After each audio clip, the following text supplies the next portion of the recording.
लैला ये देखकर परेशान हो जाती है।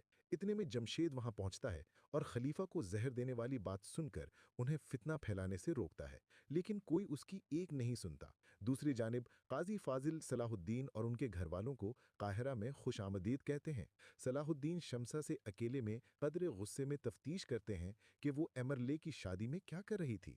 इस पर शमसा कहती है कि वो राहिबा अल्यूसिया के जनाजे में गई थी, लेकिन ये जानकर कि तकरीब में जातिलियोन भी मौजूद होगा, वो किसी भी चीज़ की परवाह किए बगैर लैला की माँ का बदला लेने चली गई।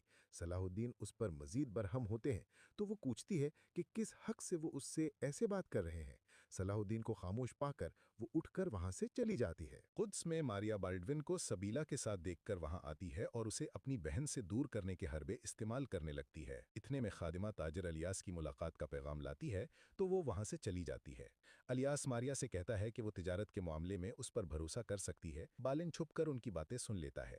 एक मंजर में जातलियून खाने की मेज पर बैठा अपने जख्म को महसूस करते हुए मैला से तंजन कहता है कि किस्मत हर बार साथ नहीं देती, जख्म ज्यादा गहरा भी हो सकता था।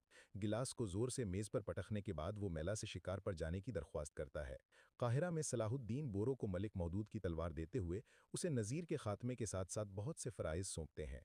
इदरीस के पूछने पर सलाहुद्दीन बताते हैं कि उन्होंने उर्फ़ा को अकेले नहीं छोड़ा, कुछ जासूसों की मदद से वो खुशकिस्मत उन सब से पहले कुद्स में दफनाया जा चुका है।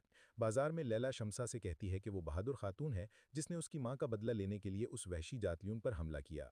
वो दोनों एक फल फरोश के पास फल लेने के लिए रुकते हैं तो वो लोगों को बुलाकर तमाशा खड़ा कर देता है। सब लोग उसे बेशर्म और खलीफा की जान की दुश्मन के अलकाब देते हैं, जिस पर वो रोते हुए वहां से चली जाती है।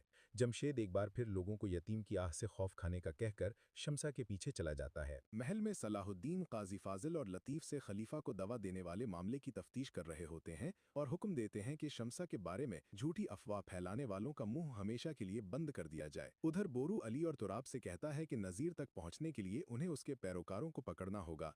अंदर राकीफ के ठिकाने पर आसिफ के अलावा सब ताजरीन राकीफ की कुर्सी के लिए लड़ रहे होते हैं। इतने में सायरा वहां पहुंचती है और उस कुर्सी पर बैठ जाती है। वो अपने बाप के कारोबार को चलाने और उसकी वरासत पर अपने हक का दावा करती है। सब ताजरीन उस पर हंसने लगते हैं और कहते हैं कि वो छोटा कबूतर अगर उनका मुकाबला कर सकता है तो करके दिखाए। सायरा भी उन्हें ललकारते हुए बाहर जा रही होती है कि आसिफ उससे कहता है वो जैसे राकीफ का वफादार था उसका भी रहेगा। बोरू उनकी बात